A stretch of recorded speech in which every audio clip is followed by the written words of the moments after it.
மகாநதி அடுத்து வர எபிசோடில் பார்த்திங்க அப்படின்னா இந்த மாதிரி சந்தானத்தோட 2வது ஃபேமிலியை பார்த்திங்க அப்படின்னா ஸ்டோர் ரூமில் வந்து தங்க வச்சுருப்பாங்க. இது எல்லாம் பார்த்திங்கன்னா விஜயோட சித்தி தான் பண்ணியிருப்பாங்க. விஜய் பார்த்திங்கன்னா அவங்களுக்கு கெஸ்ட் ஹவுஸை கொடுக்க சொல்லியிருப்பாங்க. ஆனால் அதை வந்து கொடுக்காம பார்த்திங்கன்னா நீங்கள் ஸ்டோர் ரூம்லேயே தங்குங்கன்னு சொல்லியிருப்பாங்க. இந்த விஷயம் வந்து விஜய்க்கு தெரிய வருது. வந்து எதுக்காக இந்த மாதிரி பண்ணீங்க அப்படின்னு சொல்லும்போது உங்கள் சித்தி தான் தம்பி இந்த மாதிரி பண்ணாங்கன்னு சொல்லிட்டு வீட்டில் வேலை பார்க்குற அக்கா சொல்கிறாங்க. இவங்க விஷயத்தில் என்ன முடிவெடுக்கிறதுனாலும் என்ன தான் நீங்கள் கேட்கணும், நான் சொல்கிறதா முடிவாக இருக்கும். நீங்கள் வீட்டில் வேறு யார் சொல்கிறதுமே கேட்காதீங்க. அவங்களுக்கு ஒரு கெஸ்ட் ஹவுஸை ரெடி பண்ணுங்கள், பெட்ஷீட்லேருந்து தலைவாணிலேருந்து எல்லாத்தையுமே மாற்றி கொடுங்கன்னு சொல்லுவோம். அதுக்கப்புறம் ரூமை மாற்றிட்டு அவங்க 3 பேர் பார்த்திங்கன்னா அந்த ரூமுக்கு போயிடுறாங்க. இதனால் இந்த ஃபேமிலி ரொம்பவே சந்தோஷமாக இருக்குது.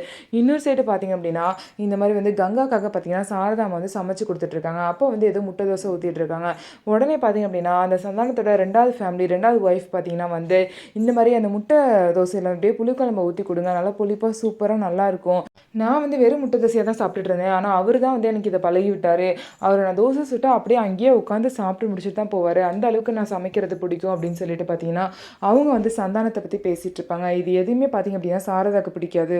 உனக்கு கொஞ்சம் கூட வெக்கமா இல்லையா, இந்த மாதிரி வந்து நீ இப்படி வந்து என்கிட்ட வந்து இதெல்லாம் சொல்லிட்டு இருக்க, எனக்கு இந்த மாதிரிலாம் பண்ணியிருக்காரு அப்படின்னு தெரிஞ்சு அவரை நான் வீட்டிலே வச்சிருக்க மாதிரியும் துரத்தி விட்டுருப்பேன், நீ என்ன இவ்வளோ சந்தோஷமாக வந்து சொல்லிட்டு இருக்குன்னு சொல்லிட்டு அவங்களும் வந்து ரொம்பவே வந்து திட்டுவாங்க. அதுக்கப்புறம் காவேரி தான் வந்து இந்த சண்டையை வந்து நிறுத்தி வைப்பாங்க.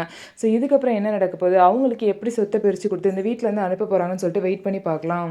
நம்ம வீடியோ உங்களுக்கு பிடிச்சிருந்தா நம்ம வீடியோவை லைக் பண்ணிக்கோங்க. மறக்காமல் நம்மளோட சேனலை சப்ஸ்கிரைப் பண்ணிவிட்டு பாருங்கள்.